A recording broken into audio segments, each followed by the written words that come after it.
muito mais aqui na Rede Mundial.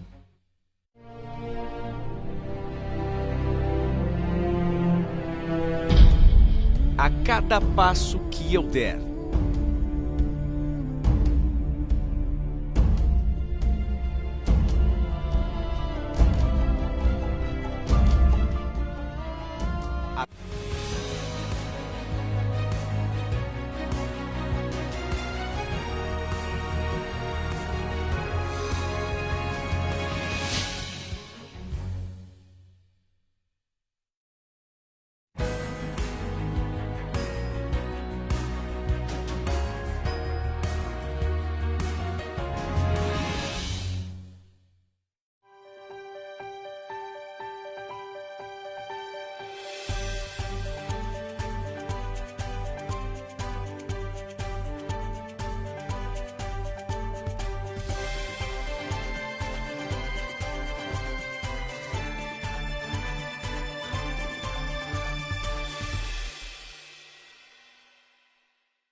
Prefeitura do Rio de Janeiro suspende a segunda parcela do 13º dos servidores municipais.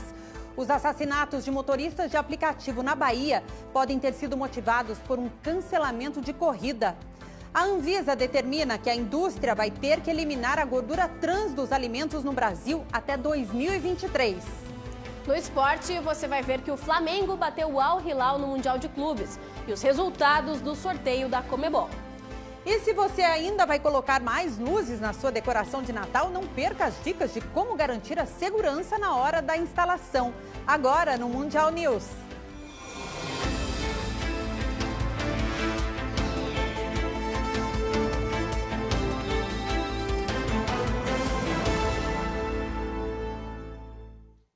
Olá, boa noite para você. A crise no Rio de Janeiro. A Prefeitura do Rio de Janeiro suspendeu o pagamento da segunda parcela do 13º salário dos servidores municipais, que deveria sair nesta terça-feira. Endividada e com contas bloqueadas pela Justiça, a Prefeitura decidiu congelar todas as movimentações do Tesouro Municipal. Em nota, a Prefeitura do Rio informou que a medida tem como objetivo ajustar o caixa do município, que esse procedimento é pontual e pode ser revertido a qualquer momento. Uma das áreas mais afetadas pela crise na Prefeitura do Rio de Janeiro foi a da saúde, que entrou em colapso. Médicos, enfermeiros e outros profissionais contratados por organizações sociais que fazem a gestão de unidade da saúde estão há 2 meses sem salários e entraram em greve há 8 dias. Hospitais municipais estão lotados e há falta de insumos e medicamentos. Em meio à crise, pacientes vivem o drama na peregrinação por atendimentos. Na semana passada, o prefeito Marcelo Crivella pediu ajuda do governo federal e o Ministério da Saúde se comprometeu a repassar R$152 milhões em 2 parcelas. A Comissão de Constituição e Justiça da Câmara aprovou hoje o relatório favorável à proposta de emenda à Constituição, uma PEC, que estabelece a impressão de votos em eleições, plebiscitos e referendos. O texto agora vai tramitar em uma comissão especial e depois vai para o plenário da Câmara, antes de seguir para o Senado. Se aprovada, a regra não vai valer para o pleito municipal de 2020. Qualquer mudança nas regras de uma eleição devem ser aprovadas no mínimo 1 ano antes do dia da votação. A determinação de imprimir o voto está prevista na mini-reforma eleitoral de 2015. Em 2018, no entanto, o Supremo Tribunal Federal derrubou a obrigação, suspendendo na prática o dispositivo. A proposta aprovada, de autoria da deputada Bia Kicis, do PSL do Distrito Federal, tenta tornar a medida uma regra inscrita na Constituição. O texto estabelece que os votos devem ser impressos e depositados em uma urna para fins de auditoria. Segundo a assessoria da deputada, a PEC não acaba com a urna eletrônica, apenas obriga a impressão do voto, que será checado pelo eleitor antes de ser depositado na urna. O eleitor também não faria contato físico com o papel. Quem é contra essa ideia diz que o voto impresso seria um luxo desnecessário que vai custar R$2 bilhões. Desde o início deste ano, mais de 500 novos serviços podem ser acessados pela internet, pelo portal gov.br. A identidade estudantil e a carteira de motorista foram alguns dos últimos que passaram a ter acesso online. Confira na reportagem. Esse analista de sistema foi renovar a carteira de habilitação e já digitalizou o documento. Já tem no celular o próprio documento, for parado numa blitz, qualquer coisa, a gente já consegue comprovar a nossa identidade, ou seja, são muitos benefícios aí, né? O governo federal oferece mais de 3 mil serviços à população brasileira. 53% desses serviços já podem ser acessados pela internet. Entre eles estão carteira de trabalho, a solicitação de aposentadoria, carteira de estudante e carteira de trânsito. A digitalização desses serviços conta com o fato de que 70% da população brasileira usa um celular. Isso significa 126 milhões de pessoas. A nossa meta para 2020 é atingirmos outros 500 serviços, somarmos 1.000, portanto, novos serviços digitais. E para 2022 queremos um governo 100% digital, onde o cidadão consiga acessar todos os serviços públicos do governo federal inteiramente pela internet. Além de reduzir a burocracia, a transformação digital gera economia. No total, 1 bilhão e 700 milhões de reais deixa de ser gasta anualmente pelo governo e a sociedade com a digitalização. 1,38 bilhão é o dinheiro economizado pelo cidadão. O brasileiro também economiza tempo. A estimativa é que quase 147 milhões de horas por ano deixam de ser gastas pelas pessoas para obter serviços do governo federal. O governo ganha porque o serviço é muito mais barato para ser entregue para o cidadão. Ganha também aquele cidadão que está inserido na internet, que vai ter o governo na palma da mão 24 horas por dia, 7 dias por semana, onde ele quiser, em qualquer lugar. Mas ganha também aquele cidadão que, por opção ou por falta de acesso, prefere ser atendido num canal presencial, numa unidade de atendimento, porque essas unidades de atendimento estão ficando vazias, está ficando muito mais agradável, o cidadão chega lá e é atendido de imediato, é bom para todos. A Agência Nacional de Vigilância Sanitária, Anvisa, aprovou hoje, por unanimidade, uma resolução que determina a eliminação da gordura trans nos alimentos industrializados no Brasil até 2023. A gordura trans, também conhecida como gordura vegetal hidrogenada, é usada para melhorar o aspecto e também aumentar o prazo de validade de alimentos industrializados. Ela é formada através de um processo químico de óleos vegetais líquidos, como óleo de soja, que são transformados em gordura sólida com o uso de hidrogênio. A gordura trans está em alimentos como biscoitos doces e salgados, pizzas e salgados congelados e manteiga vegetal. Segundo a Organização Mundial da Saúde, a eliminação global desse ingrediente pode evitar 500 mil mortes por ano. A gordura trans eleva o colesterol ruim, reduz o colesterol bom e aumenta o risco de infarto e AVC. A decisão da diretoria colegiada do órgão estabeleceu que o processo vai acontecer em 2 etapas. Primeiro, com a adequação da indústria alimentícia ao limite de até 2% de gordura trans até julho de 2021. Até a eliminação total até janeiro de 2023. E mais uma boa notícia em relação a alimentos. Uma pesquisa do Ministério da Saúde, do Ministério da Agricultura e Abastecimento, mostra que mais de 90% dos produtos de origem vegetal estão dentro do nível de conformidade para resíduos e contaminantes e não apresentam riscos para o consumo. Foram analisados 42 produtos, como alho, batata, café, alface e cenoura, entre os anos de 2015 e 2018. 92% dos vegetais estão dentro da conformidade e apresentam níveis seguros de defensivos, contaminantes químicos como o arsênio e biológicos, como a salmonela. Outros 7% continham resíduos de agrotóxicos maiores que o ideal e 1% altos níveis de produtos contaminantes. A violação, quando constatada, é passada para o governo estadual, que é responsável pelo uso do agrotóxico. E constatada a violação, constatado o mau uso do agrotóxico, eles são autuados. Segundo o Ministério da Agricultura, Pecuária e Abastecimento, do total de produtos analisados, mais da metade não apresentou nenhum resíduo de agrotóxico ou substância contaminante. Os resultados da pesquisa se assemelham com os apresentados pela Autoridade de Segurança Alimentar Europeia e também pela Administração de Alimentos e Remédios dos Estados Unidos. De forma geral, está bastante seguro. Nossos resultados apresentam dentro dos limites internacionais, dentro do que tem sido realizado no mundo inteiro, os Estados Unidos, União Europeia, principalmente, que são países desenvolvidos. O que a gente recomenda é que sempre o produto rastreado ele apresentou uma maior segurança e que seja procurado esse produto, uma vez que a rastreabilidade é obrigatória. Se você vai incluir ainda mais luzes na sua decoração de Natal, tem que tomar cuidado com a segurança. Nós temos algumas dicas para você evitar acidentes com as tradicionais luzes de Natal. Ainda dá tempo de enfeitar a casa para o Natal. Os famosos pisca-pisca encantam a todos e já se tornaram uma tradição.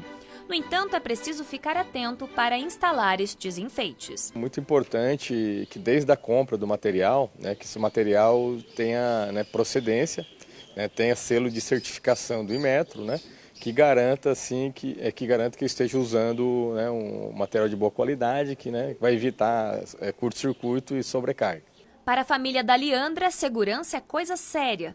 Todos os anos, eles verificam as instalações e repõem as luzes de Natal que estão danificadas. Além disso, tomam cuidado para não utilizar materiais de má qualidade e acabar comprometendo toda a decoração. São sempre profissionais qualificados. É o nosso ramo de atividade já da família, está ligado à construção civil, mas sempre seguindo todos os requisitos de segurança, sempre tomando muito cuidado para que dê certo esse espetáculo, Esta rua em Curitiba, no Paraná, se tornou um ponto turístico. Este ano são mais de 1 milhão de luzinhas de Natal expostas. E para garantir só momentos de diversão e alegria, a manutenção com os enfeites é diária. E esse trabalho fica por conta do seu Antônio. Diariamente, ele inspeciona as luzes e faz a troca das que estão danificadas.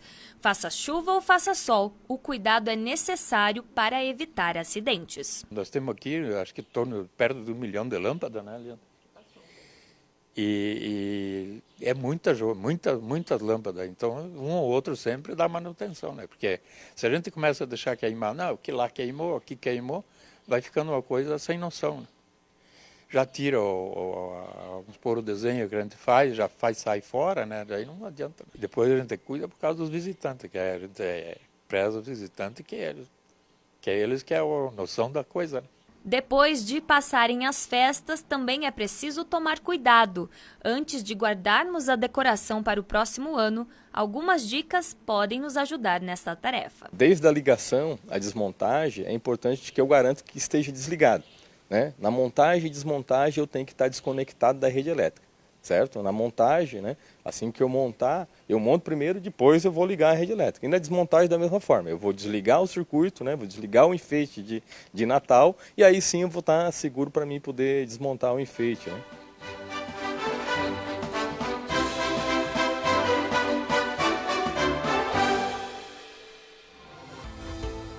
Depois do intervalo, você vai ver que as mortes de motoristas de aplicativo na Bahia podem ter acontecido por causa do cancelamento de uma corrida.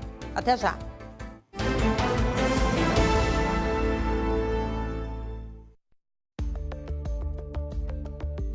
Você é contra ou a favor da pena de morte no Brasil e a prisão perpétua? Você acha que o nosso sistema prisional efetivamente funciona? Você conhece alguém que ficou efetivamente preso no Brasil? A sociedade quer punição severa. Punição severa pode ser a pena de morte, pode. Eu não quero ser radical e dizer assim, tem que ser. Pode ser a prisão perpétua? Pode. Não tem que ser. Mas o que a sociedade clama, na verdade, é que a nossa forma de punição, ela puna. São penas que a população não deu o poder do Estado de tirar a vida de ninguém. Se nós não podemos matar, o Estado também não pode. Se é um Estado de direito, todos têm que submeter à lei. Não perca o Opinião em Debate nesta quinta-feira, 00:30.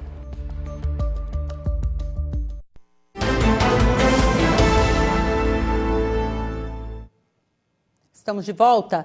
O governador da Bahia, Rui Costa, disse hoje, durante uma coletiva, que os assassinatos dos 4 motoristas por aplicativo, que aconteceram no último final de semana, foram ordenados por um traficante após a mãe dele ter uma corrida cancelada.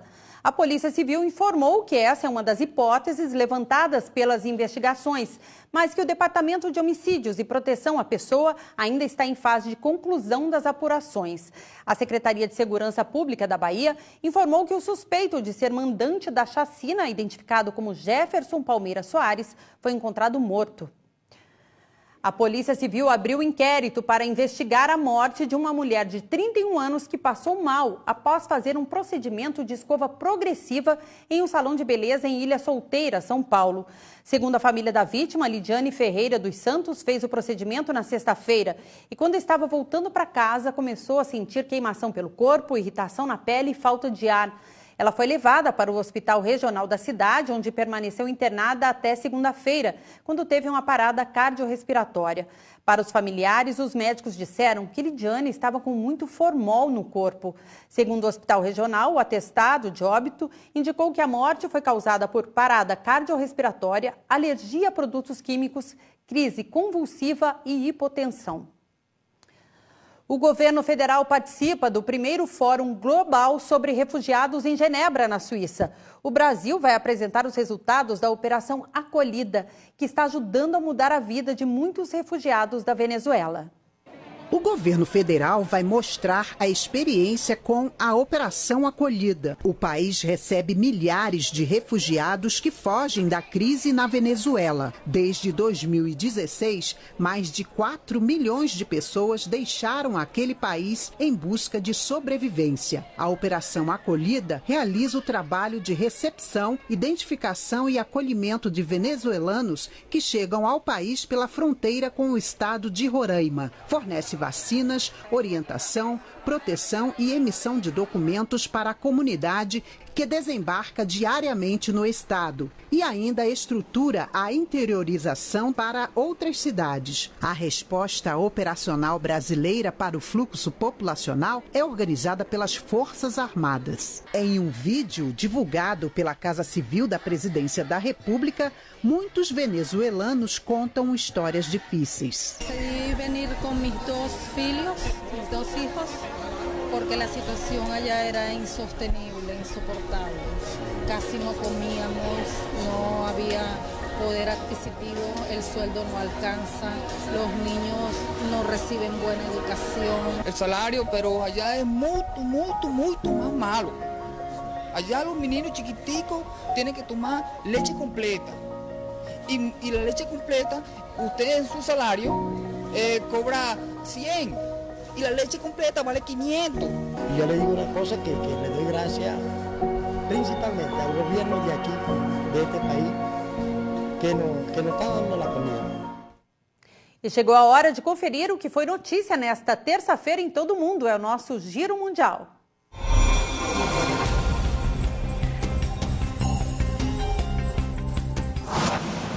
Começamos o Giro Mundial desta terça-feira com notícias dos Estados Unidos. Tempestades deixaram 2 mortos no norte do Alabama e 1 em Louisiana. Fortes ventos arrancaram telhados de edifícios, destroçaram árvores e derrubaram linhas de energia em algumas cidades dos 2 estados. As fortes chuvas se encaminham agora para os estados da Carolina do Norte e Sul, Flórida e Geórgia. Indo para o Líbano, as consultas parlamentares para tentar formar um novo governo foram suspensas na noite de ontem. Esta é a segunda vez que as negociações fracassam em menos de uma semana. O anúncio ocorreu após novos tumultos que deixaram dezenas de feridos perto do parlamento libanês. 45 pessoas foram atendidas no local do protesto e outras 28 seguem internadas. Após vencer as eleições legislativas no Reino Unido, o primeiro-ministro Boris Johnson não quer perder tempo. O político vai submeter o seu acordo de Brexit ao novo parlamento na sexta-feira. Hoje, os parlamentares se reuniram para eleger o seu novo presidente da Câmara, que conduzirá os debates sobre a saída da União Europeia. Com notícias da China, a companhia aérea Hong Kong Airlines teve 7 aviões apreendidos depois de não pagar as suas dívidas. A empresa enfrenta uma longa crise causada pela queda no número de turistas. A baixa se deu em função dos protestos que assolam Hong Kong e esvaziam os aeroportos. Caso a dívida não seja liquidada em até 60 dias, todas as aeronaves podem ser vendidas. E fechando o Giro Mundial de hoje, o Festival de Berlim selecionou 2 filmes brasileiros para a sua edição de 2020. O evento deve acontecer entre os dias 20 de fevereiro e 1º de março. Entre os longas indicados estão O Meu Nome é Bagdá, que retrata a realidade de adolescentes skatistas em São Paulo, e também o filme A Cidade Pássaro, que mostra a história de um músico nigeriano que está em busca do seu irmão mais velho.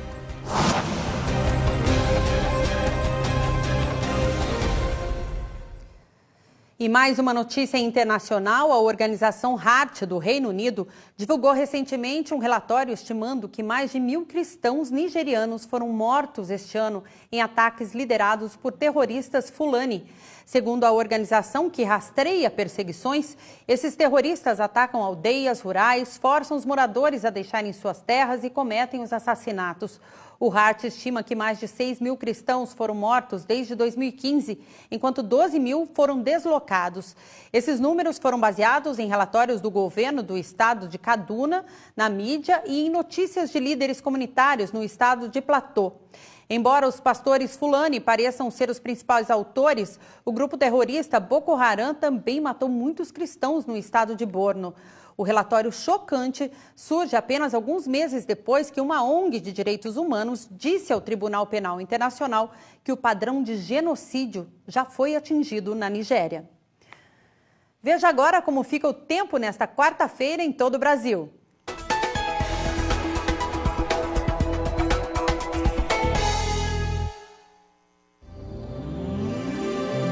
Nesta quarta-feira ainda é registrada uma grande nebulosidade sobre parte do centro-oeste, sudeste e também sul do Brasil.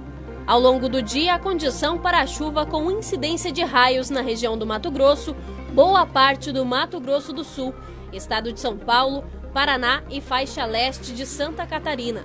Nestas localidades, a chuva será generalizada e pode gerar acumulados significativos no fim do dia.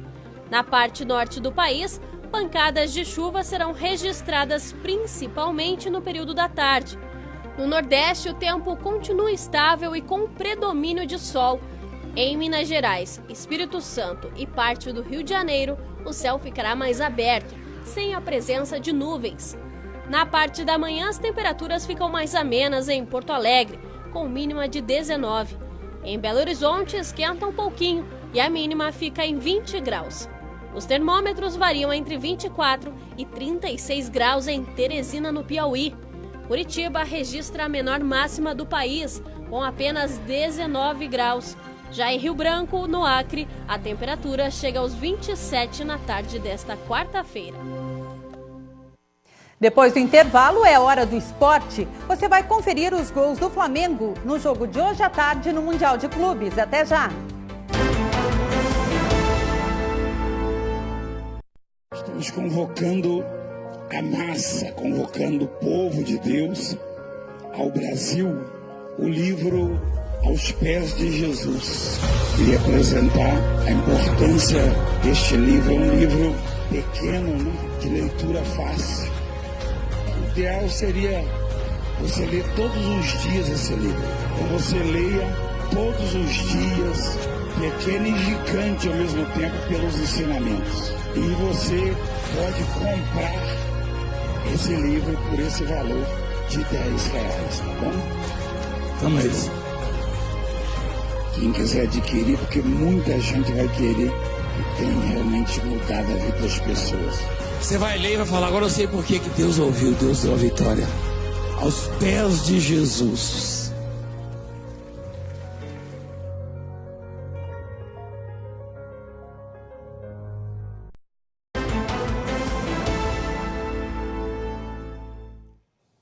Estamos de volta e é hora de falar do esporte.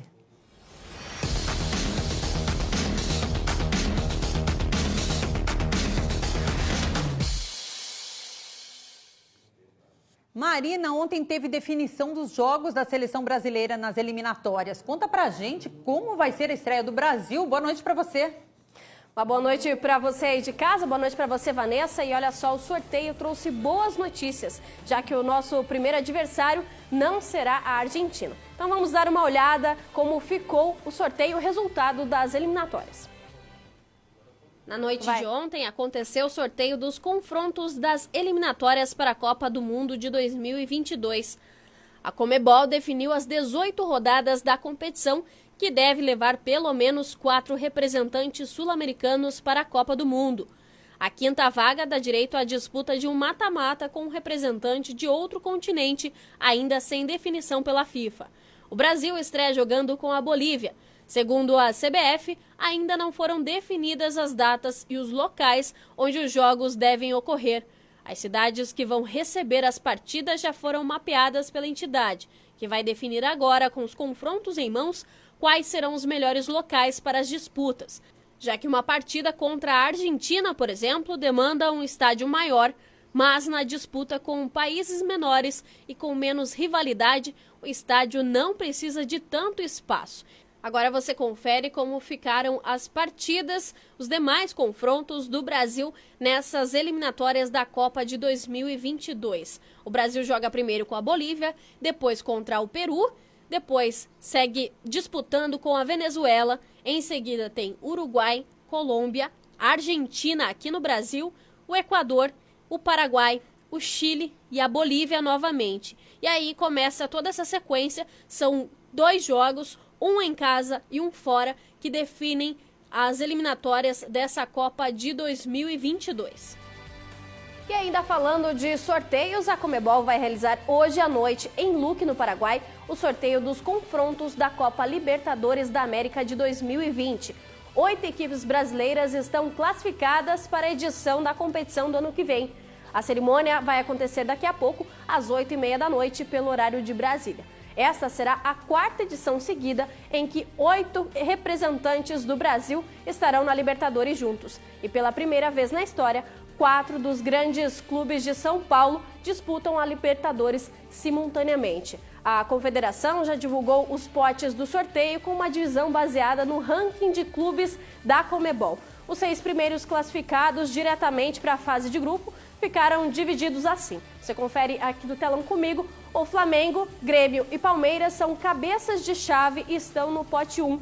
Já o Santos e São Paulo aparecem no pote 2 e o Atlético Paranaense está no pote 3. Na pré-Libertadores, 2 equipes se classificaram e vão disputar uma das 4 vagas para a fase de grupos. Corinthians e Internacional, que terminaram na 7ª e na 8ª colocação do Campeonato Brasileiro, estão no primeiro pote da segunda das 3 fases preliminares do torneio. A Libertadores começa na primeira semana de fevereiro, mas as informações de horários e datas ainda serão divulgadas pela Conmebol. A fase de grupos começa exatamente uma semana depois, na semana do dia 4 de março. A decisão será no dia 21 de novembro, no Maracanã, que em 2020 completa 70 anos de inauguração. E olha só, o Tribunal Superior do Trabalho decidiu que a CBF vai poder organizar jogos entre as 11 e 1h da tarde novamente. A entidade estava proibida de realizar partidas neste horário por conta de uma decisão da Justiça do Rio Grande do Norte. Depois da determinação da Justiça Potiguar, as partidas com início às 11 horas da manhã deixaram de ser realizadas na 23ª rodada do campeonato.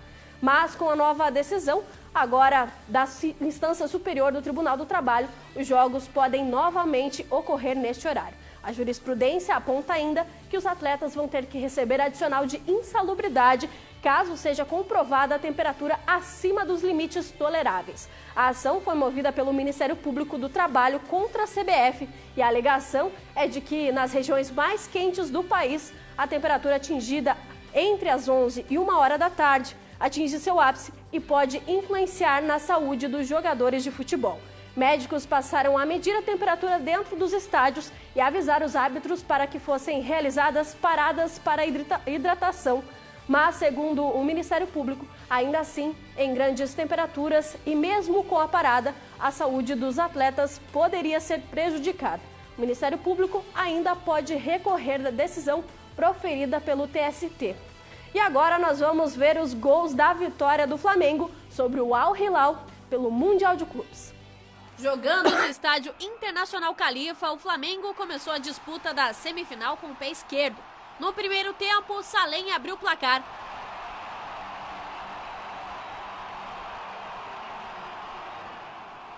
O empate rubro-negro veio só na segunda etapa, quando Bruno Henrique cruzou e Arrascaeta completou para o gol. E a virada foi carimbada por Bruno Henrique, que de cabeça fez o segundo do Mengão. Para finalizar a conta, o atacante flamenguista cruzou para Gabigol, mas na interceptação o zagueiro acabou mandando contra. Fim de jogo, Flamengo 3, Al Hilal 1.